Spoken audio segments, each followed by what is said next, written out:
Hey everyone, welcome back for another deep dive. You know how much we love our furry friends, and we Absolutely. do everything we can to keep them happy and healthy, right? Of course, that's the goal. But sometimes our best intentions Right. could actually be putting them at risk. Oh, absolutely. There are hidden dangers everywhere, It's true. and that's what we're diving into today. Yeah. It's all about those everyday things that Yeah. we might not even realize could be harmful to our dogs, like those seemingly harmless snacks. I'm talking about the more is not always better trap. Yeah, that's a good way to put it. The more is not always better trap. It's so easy to fall into, It is. especially with those puppy dog eyes staring up at you. Oh, I know. How could you resist, right? It's tough. But we gotta be strong. Take, for instance, that time I almost shared my licorice. Oh no. Turns out, big no-no for dogs. It is. It is. What's fascinating is that Mm. dogs process food so differently than we do. They do, and It's not just about avoiding chocolate. I know, and I've been guilty of this. Yeah. I have to admit, I've definitely slipped my dog a grape or two. Grapes are a perfect example. They seem harmless enough. They're just fruit, right?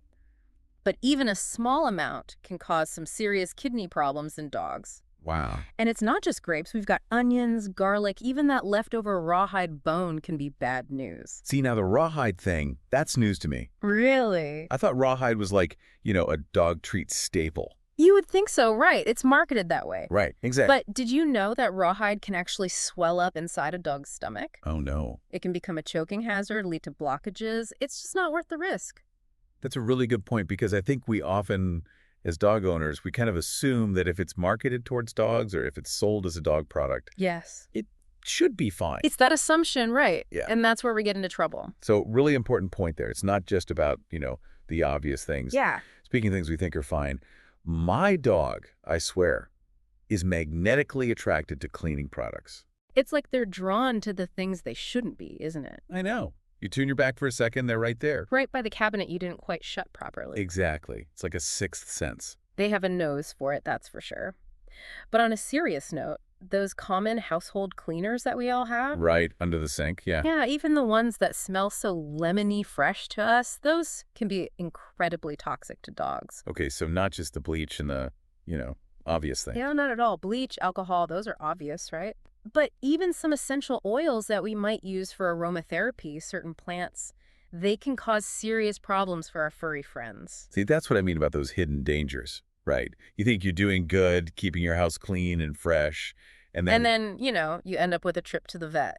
The big takeaway here is storage, storage, storage. Okay, Treat those cleaning supplies like precious jewels. Keep them locked away tight. makes sense.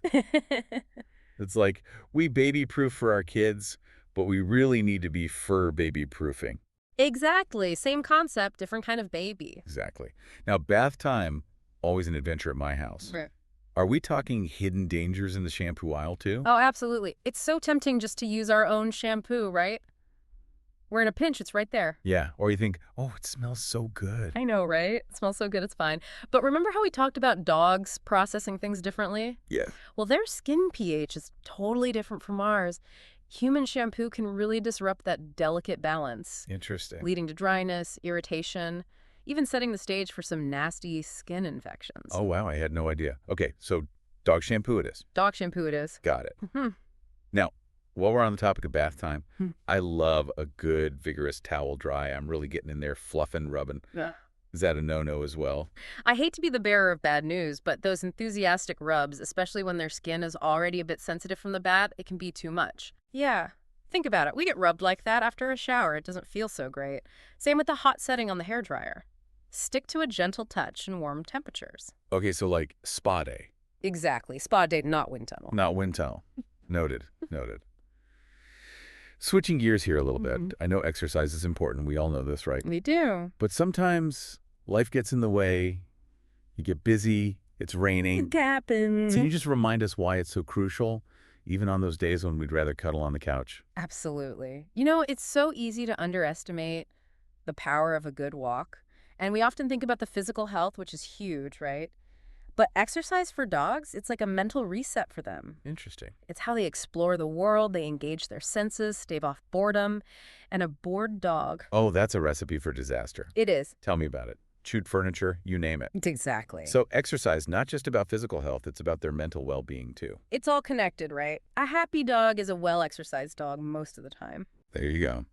And speaking of things that sometimes get overlooked, when was the last time I trimmed those nails? Yeah. Ugh, I know I'm bad. It happens to the best of us. But seriously, are long nails really that big of a deal? You would be surprised. I would, honestly. Enlighten me. You would be surprised how many people don't realize that those long nails can actually be painful for dogs. Really? It affects the way they walk, puts stress on their joints, Oh, wow. and over time, it can even contribute to arthritis. Regular trims, they're like preventative care for those precious paws. That makes so much sense. You don't Yeah. think about it, you know. Yeah. But those little paws are walking all over. They are. They carry them everywhere. Every day, yeah. So we got to take care of them. We do. Okay.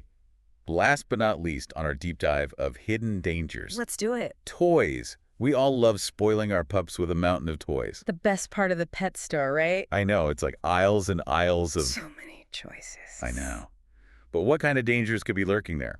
Well, choosing the right toy is a bigger deal than most people realize. Size matters, for starters. Okay. A toy that's too small, choking hazard waiting to happen. Right. And then you've got to pay close attention to the materials. You want something durable, something that can withstand those powerful chompers, because otherwise you're risking pieces breaking off, causing internal problems. Not good. So it's not just about grabbing the first squeaky toy in sight. It's not, as tempting as that may be. I know, and they're all so cute. They are, but we have to be discerning for our pup's safety. You're right, you're right. It's about being thoughtful about those choices. Absolutely. Wow, this has been, I feel like, such an eye-opening deep dive. It's amazing what we don't know, right? It is. It really makes you think twice about those everyday choices. Right. And the good news is, being informed is half the battle. I love that. Knowledge is power. It is. By taking a closer look at our routines, our choices, we can create a much safer, healthier environment for our dog. Absolutely. Trust your gut. Stay Yeah. curious. And keep those tails wagging. There you go. That's what we like to hear. Perfectly said. And hey, listeners, what surprised you the most today? Let us know. Share your aha moments on our social media. We love hearing from you. Until next time, happy and safe tail wags to you and your furry friends.